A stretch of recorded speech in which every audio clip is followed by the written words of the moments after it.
The Sony PlayStation 3 suffered a bit in the seventh generation, as I think they were probably a little too confident coming into this generation and thought that they could just sort of topple over everyone. But they quickly learned, though, that Microsoft was here to play, and so the Xbox 360 was the preferred system for many during the early stretch of this generation. Sony came out with a really expensive system, a system that was really hard to program for, and a system that was a little faulty also to it towards the beginning. And so they stumbled a bit out of the gate. Not that, I mean, there were some decent games that came out fairly early in its lifetime, but the system really didn't get going until a little bit later on. But once it did, though, it had a lot of great exclusives on it. And so, I mean, some of the best games that you can play on this generation were on the PlayStation 3.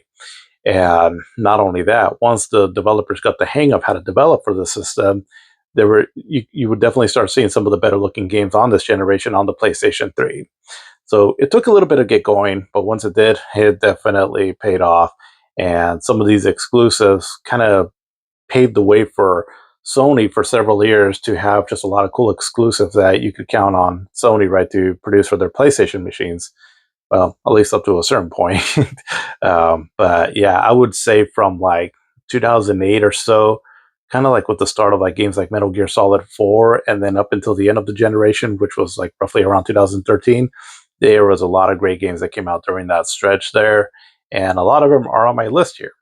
And so I'm highlighting here 10 games that I really appreciated on the PlayStation 3. Let me know though what games you had on the system that you were really into, as the PlayStation 3 had a pretty vast variety of games. I mean, you had a lot of the cool third party exclusives were coming out on the system or eventually came out on it.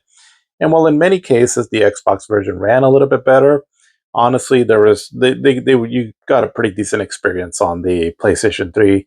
So, for example, like I remember playing Red Dead Redemption, the Batman Arkham games on the system here, and I had a fun enough time with them. But there was also a lot of great other stuff too, so I'm always curious to see what other hidden gems are out there on this system. Coming in at number 10 is Heavy Rain. So this is a game developed by a company called Quantic Dream. And so I believe they had done already a few games prior to this one, and they've done some since. But basically, they do a lot of almost like, I mean, they're kind of like walking simulators, but also like these really interactive games where, well, interactive, I guess I should say, is like with QTE interactions, so QuickTime events. But there's quite a bit of them, though, and they actually do them in really clever ways where it really keeps you engaged into the overall story as a very story-focused game. But because of a lot of the clever ways that they include in there, like the button prompts you can do and all to do certain actions, it's really clever. And then the direction as well, too, can make the game still feel really tense and exciting too, even though again it's there's not a whole lot of actual gameplay, so to speak.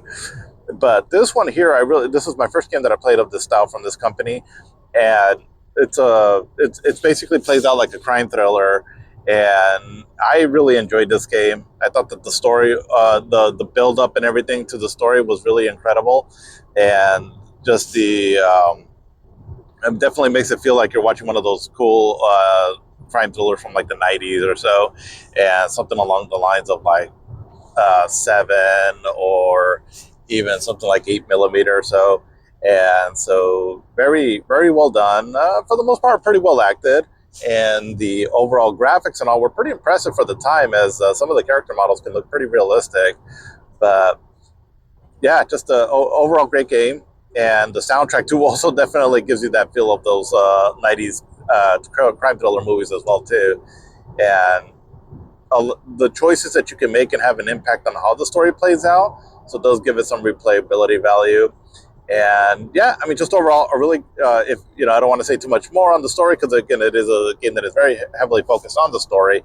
But if you have any interest in these kind of games that are very story based, definitely check it out. I think you'll have a good time with this one. And it's was originally came out on the PlayStation 3, but did get a remaster on the PlayStation 4, and also eventually came out on the PC as well. But at my number 9 spot, I have MotorStorm Pacific Rift. And this series here, it's a really fun racing series. Definitely one of the best on the PlayStation 3 if you like arcade style racing games. And the first one took place more in a sort of canyon setting, where you're, riding around your vehicles and on top of these canyons. This one expands on it a little bit more, where you're on this almost like a tropical island, and so that the settings range from like anything from like this kind of like a lush sort of jungle that you're seeing here, or also you get to go through like volcanoes and such. And so definitely the courses are more varied than the first one, but still retains the same fun, fast racing action. And the graphics at the time were pretty incredible. But one thing that I really enjoy about this game is if you go back to what I said about the Wave Race back on the Wave Race 64 on the Nintendo 64, is that the physics on how the vehicle handles is really what makes this game stand out. As while it can be a little frustrating, as sometimes the controls can seem a little touchy, but for the most part, though, it really makes you feel like you're riding in one of these vehicles, and gives you the sensation of kind of like a mix of realism, but at the same time, really fast action. And so that can make it really thrilling as you're going through the course and trying to, well, basically not crash and burn as you're trying to make your way through. This one has a pretty cool mechanic, though, where if you do the boost on to go faster, that's going to increase your boost gauge. And then if you go all the way to the top, well, your vehicle will blow up. But if you go over water, then that'll cool down the boost gauge to lower it down faster. But on the same note, if you go over fire, well, that's going to increase it even faster. So it definitely adds a little bit of extra element to the gameplay there. But yeah, really fun racing game, and cool soundtrack too. But at number 8, I have Resistance 2. And so, sequel to the first one, this game here, I really enjoyed this one here. This is like the Resistance game that I really feel is top notch. And it's a first-person shooter. So the first one takes, the whole setting takes place like in this alternate universe where in World War II we were fighting the Chimera aliens instead of Nazis. And the first one again felt a little bit more generic, and just it was a really cool game and all, in a cool setting, but just something about it felt a little bland, though. Where this one really amps up the ante, and you go through some really incredible locales. As this is what you're seeing on here is how the game starts out, and definitely feels a lot more bigger, better. And there's some incredible set piece moments and action moments here in this game, and for that, it's just a standout for me in this series here. I mean, realistically, parts 1, 2, and then also 3 are really great in this one, but this is the one that really stands out for me. I absolutely wish that Insomniac Games would re-release these games somehow, as I can only imagine what it would look like if it was like pumped up to 60 frames per second. But even so, if you can find a way to play this game, definitely check it out. One of the better first-person shooters on the PlayStation 3, and one that definitely I feel should make some kind of a comeback, even if it's just in the form of a remaster of some sort. A lot of fun games, cool weapons, and it streamlines the weapons a little bit more, where instead of having a whole bunch of weapons to choose from, I believe you can just select like 2, like in most first-person shooters, but they still retain their cool designs, and the alternate shots that you get on some of them are really clever. And yeah, just an overall really cool game. I highly enjoyed this game here. But what I have at my number 7, though, is Infamous. And so Infamous is what Sucker Punch was up to on the PlayStation 3. So if you don't know Sucker Punch, so they're basically the developers behind the Sly Cooper trilogy on the PlayStation 2, and then the Ghost of Tsushima and Ghost of Yote more recently. But on this generation here, they had the Infamous games, and so there was 1 and 2, and then the second one had it was like a vampire DLC of some sort. But the first one for me is my favorite one, though. I really enjoyed the superhero powers that you get on this one with your lightning powers, and then also I felt that the story was actually surprisingly pretty good. How it all plays out and all, I thought was pretty solid. And it's an open world game, so you're going around this city here. It's a fictional city, but with your superpowers, that are lightning based. And so as you progress through the game, you can unlock new superpowers that are really fun to use. And the mission structures and all are pretty fun. And like I said, right, the overall story is pretty cool. And your choices have some impact as you can become a good or bad superpowered person. But really fun, cool music too as well. And I remember after I beat the game, and it has a really cool song at the end as well too. And so I thought it all kind of tied together really nicely, and definitely a favorite of mine on the PlayStation 3. And another game that I wish they would re-release somehow and just give it a good clean up the frame rate some. Again, a lot of the games on the PlayStation 3 specifically suffered from some low frame rates, but even then, though, it doesn't take away from the enjoyment of this game. And definitely one of the better superhero video games out there. If you don't mind that you're playing a fictional or a character that's not based on like a DC or Marvel property, but even then, though, it's he's really well done. Cole's a cool character, and also is a supporting cast, and just an overall a really fun game to play if you just want to have a sandbox to unleash some cool superpowers in on. Let's see, but then coming in at number 6, I have Killzone 2. And so Killzone, alongside with Resistance, are some really cool first-person shooters that we got on the PlayStation 3. And though neither one of them quite hit the heights of, like, say, something like Halo, they were still really good, though. And Killzone 2 is really great as well, too. The graphics are stunning on this one, and as far as like when it comes to the graphical detail on them, it's truly some of the best on this generation. Again, the frame rate can kind of suffer some a little bit, but even then, though, the effect is still pretty cool, and it looks really stunning. And unlike most first-person shooters, though, this one plays a little bit different, where there's a certain weight to your character as you're moving around, and kind of gives it the sense of like you're really trotting around, right, with a really heavy firepower. And while it can be a little annoying as far as gameplay goes, it does kind of give it a sense of weight and grounds the game a little bit, to even though it's a sci-fi setting, but it sort of, I mean, it something about it though just feels all something like that. It gives it a little bit of like reality and grit to it that I really enjoy, as you're taking on the Hellgast enemy here, which, I mean, more or less, you can look at the Hellgas as sort of like these space Nazis, really. But their design is pretty cool, as you can see, like their red eyes on their helmets there. That looks pretty cool. And the game is, I mean, the graphics are really incredible on it. There's truly some of the best. And this game was infamous for having a trailer back that was shown back in either 2005 or 2006, where they were trying to show off the power of the PlayStation 3. Now, that trailer was infamous because it was actually computer graphic generated and not actual gameplay. But when the actual game came out, though, as this one came out, I believe, in 2009, it was still pretty impressive, right? I mean, it's still definitely one of the better looking games on the PlayStation 3, and shows that Guerrilla Games, who are now known for more for like the Horizon games, they've always had this knack for just making incredible graphics on whatever system they're programming for. And Killzone 2 is no exception here. Definitely a fun shooter, and has a bit of a different feel than your generic shooters. And so because of that, I feel like it stands out amongst a lot of the different first-person shooters that came out during this stretch, and definitely amongst the best on the PlayStation 3. And another game that I wish would get some kind of a re-release, but unfortunately it's been stuck on this system here. But yeah, incredible game, cool sound effects, cool music overall, and it has a very dark tone to it, but that's just gives it its identity. And yeah, Killzone 2 is really incredible. And its sequel also, Killzone 3, is really great as well too. But then coming in at my number 5 is Metal Gear Solid 4 Guns of the Patriots. So this game, I'm not going to go too much into it. I'm just going to let this little intro play here, as really, I mean, by the time we're at the 4th entry on this game, this series that has been very heavily story-based, I mean, you're in the depth of this crazy convoluted story that has been going on for a while now. And I mean, Snake is basically at the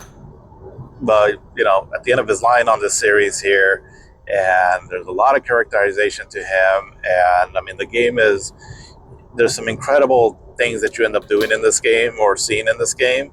And it was really, I mean, Metal Gear Solid 4, even though it wasn't the last game in the numbered entry, it's the last in the timeline of it. So this game really feels like a finale to everything.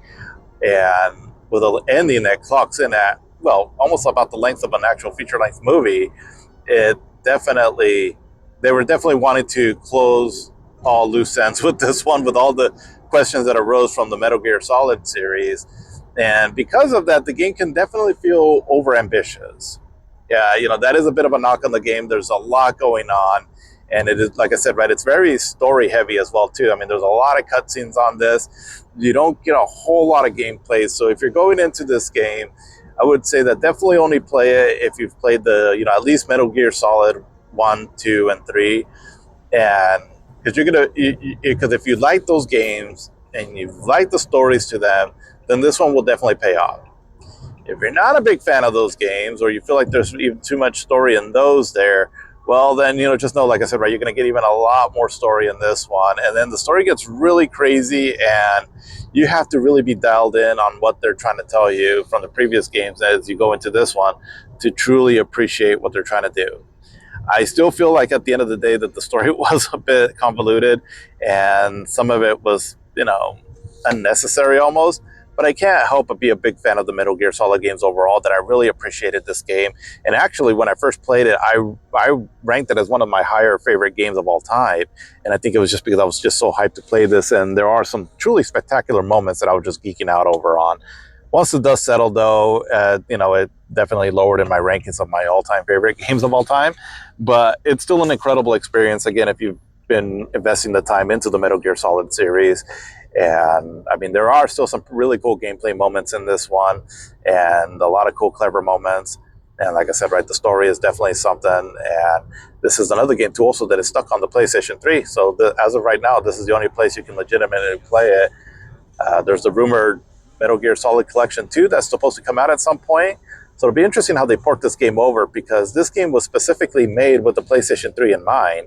And then keep in mind that the PlayStation 3, with its cell processors, was really difficult to program for. And so the game overall looks pretty nice. I mean, it was definitely a looker in this generation, but it is one of those games, though, that does suffer from a really choppy frame rate, though, and which is unfortunate, because otherwise the character models, the overall art design, and the set pieces and everything look really incredible, and the cutscenes as well too. I mean, they're on another level. But yeah, I mean, Metal Gear Solid 4, definitely one of the best games on this system if you're into this whole crazy Metal Gear Solid universe. And if you are, you'll be highly rewarded with a great experience. But coming in at number 4, I have Journey. And so Journey, when this game came out, we had already had a bunch of independent games, indie games that have been starting to come out, thanks to things like the Xbox Live Arcade and then the PlayStation Network. But I always felt like the games were of lesser quality. I mean, not just because they were cheaper, in price, but I just felt like they were just games that, developers, it's not something that developers would put a whole lot of effort into. And so it's not something that I really paid much mind, for several years into the 7th generation as indie games started coming out. Well, this game here, I remember I was hearing some good things about it. So I got, out of curiosity, I purchased it one time on the PlayStation 3 and didn't think much of it, but I gave it a shot, and I believe I got it for pretty cheap. And ultimately, I was rewarded with one of the coolest and most memorable video game experiences I've ever had. Journey is an absolutely beautiful, incredible, artistic game. And basically, without ruining too much, I don't want to show too much gameplay here. This is the very start of the game, right? And it's not a very long game. I mean, you're looking at maybe like about 2 hours or so. But it's a really elegant, beautiful world with incredible graphics and an amazing sort of like the environment and all that you go through, and really stunning music to it. It is truly, truly an artistic, beautiful game. And I mean, really, if for people that still can't quite grasp that video games can be seen as art, this game is a perfect example of it. I mean, it's absolutely incredible. And the thing that really amazed me by it, right, and this is the power of video games on how they can be truly seen as works of art, is not only just the artistry behind it, right, the beautiful setting, the music, and those kind of things. It's also in how you engage in the game. And by that, I don't just necessarily mean the puzzles, but I'll just say that it's not something that you can really do in anything else, only in video games. When you find out I'll just say a certain revelation that you find out in this game. When I played it, and then when I found out said revelation, I was truly stunned. I was like, wow, that is beautiful. That is incredible. I really enjoyed this game even more, and it just really shot up on, my ranks of like one of my favorite games of all time. And yeah, it's just an incredible indie game. And fortunately, this game has been ported over to like the PlayStation 4 and then also on PC. And an absolute magical journey. It's not going to take you long to beat it, so highly recommend you play this game. It is truly a work of art. But then at my number 3 spot, I have God of War 3. And, for me personally, I prefer these kind of God of War games where it's the hack and slash, action packed gameplay over the newer ones. The newer ones are great. They're really excellent. But I don't know. I guess for me, Kratos just feels best when I'm just using them just to slice away at a bunch of, crazy Greek mythology monsters and demons and all that. And just like Metal Gear Solid 4, God of War 3 really capped off this series, well, at least this version of this series, in just a truly grand fashion. I mean, how this game starts out is just unbelievably incredible, and I never get tired of just playing through this section here. I mean, you're on the back of these titans taking on the Greek gods, and it is just, it's highly cinematic, very amazing, and some of the coolest things you've ever seen put on a video game. I mean, it is that epic in scope and all. And I mean, and what's cool about it is that while the overall story isn't like, the best story of all time, but it's still pretty cool though. And so, especially if you've been playing the previous games, so that would have been the 2 PlayStation 2 games, and also if you played the 2 PSP games, and all of them are really fun. But it all kind of comes together in this just an amazing grand fashion. And like I said, the intro to this game is just absolutely incredible. And as you start playing the game, it does kind of slow down. Things do slow down a bit, but there's still some other incredible moments in the game. An awesome ending, and just overall, I really liked how this game capped off everything.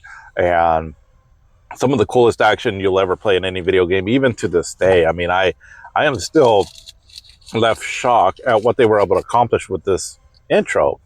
And I mean, I remember when I first saw it, I just couldn't believe what I was seeing from the PlayStation 3. Now, admittedly, the game doesn't quite run at 60 frames per second on the PlayStation 3. Again, one of those things where, they were really trying to push the graphic fidelity and all, but the frame rates came at, sometimes they suffered for that.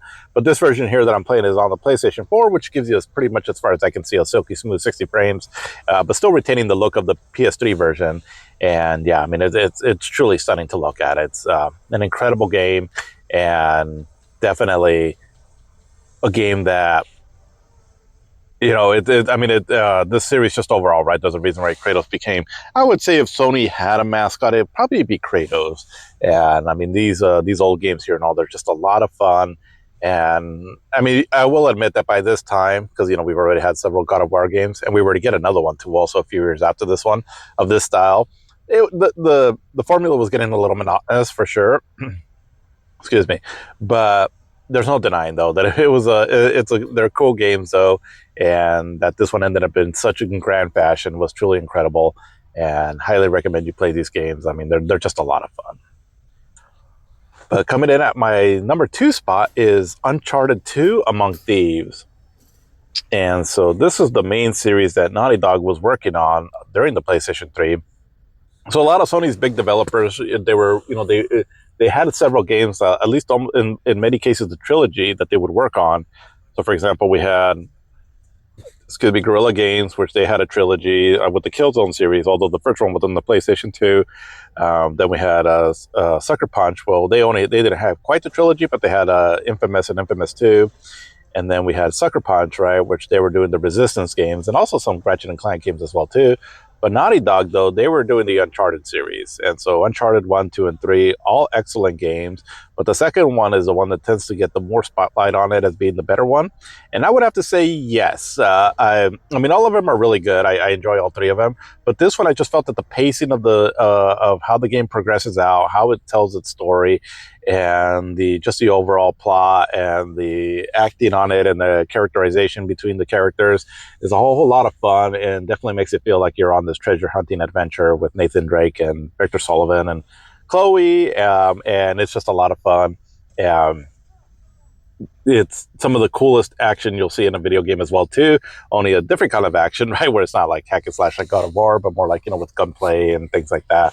But some cool platforming moments, and one of the coolest, like, I guess, stages or levels you can say, right? Well, just say that involves a train. Well, you're seeing it here, right? But this is the way the game starts out. But what's cool about it, though, is that what led up to you being in this position, right? And when you get to play that out, it's a whole lot of fun, and definitely the set piece on it and all. It's just truly incredible what they were doing with the PlayStation 3. Now, again, this version that I'm running here, it's from the remastered version, right? That came out on the PlayStation 4, but it was still a pretty stunning looking game on the PlayStation 3. And yeah, definitely one of the best action games on this system, one of the best games of all time on this system. And Nathan Drake was another character that I would say almost he would probably be another, I guess, almost like a mascot, I guess, to Sony PlayStation. It's just that his time has ended now as far as with games, as far as we know. But yeah, this second one, though, an incredible game. But definitely check out the whole series, though. It's really good if you haven't played them already. And Nolan North just really brings life to this character here, as it's a whole lot of fun to control him. But at my number one spot, and this is also from Naughty Dog, so they wrapped up the Uncharted trilogy, and that would have been in 2011, and then they gave us this game here, The Last of Us, in 2013. Now, from what I understand about the history of this developer is that they started changing some, I guess main studio heads right at this company, as far as who was in charge and things like that. And so eventually, this guy Neil Druckmann got involved, and also Bruce Davidson, I believe. I don't know if I have his name right, but ultimately they were starting to go in a different direction, right? As where the previous games from Naughty Dog, they have been started off with like these colorful platformers, and then even went to Uncharted, which is a lot more grounded in reality, so to speak. But but there were still like fun pulp adventures. Where now we're getting to something like The Last of Us, and The Last of Us is my second favorite game of all time. And this game here, I mean, if for some reason you've never played it, I mean, it's pretty mainstream, right? So I'm sure you've heard about it at least if you're into any kind of like video games. But basically, I mean, there was even an HBO show that came out of it. And for The Last of Us,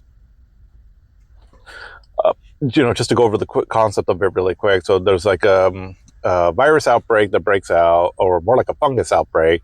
And so then people get infected, and so they become like these zombie-like creatures. Only it's a little bit different now, though, where I guess it's more fungus-based, where it's people get infected with this cordyceps virus, or fungus, or whatever it's called.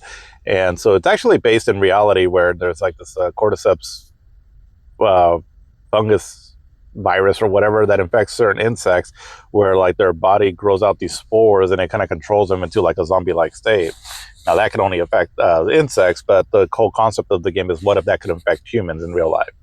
And so that's cool and all, right? I thought it was an interesting concept, but the game, though, it's when when the game was first announced, I thought it was going to be just like another zombie game, but I was interested in it, right? I was like, oh, Naughty Dog doing like a zombie game? I'm thinking something like Resident Evil. Okay, cool. But it's not really. I mean, it's obviously about zombies. I mean, they're definitely, you're definitely going to be encountering them, and there is a bit of like, I mean, the game can be very tense and scary for sure. But the heart of this game, though, it's truly two things I feel. And so starting off is the gameplay, which definitely gives a different style of like survival horror, where now a lot of it is crafting your items, and, you're limited on items you can get. And it really streamlines the crafting, though, where it makes it actually kind of fun. But knowing when to use your, certain tools that you have in weapons, and the melee combat is really good as well, too, on it.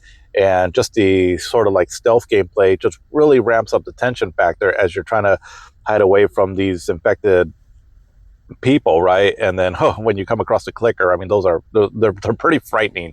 Definitely some of the more frightening enemies that have been out there in a video game.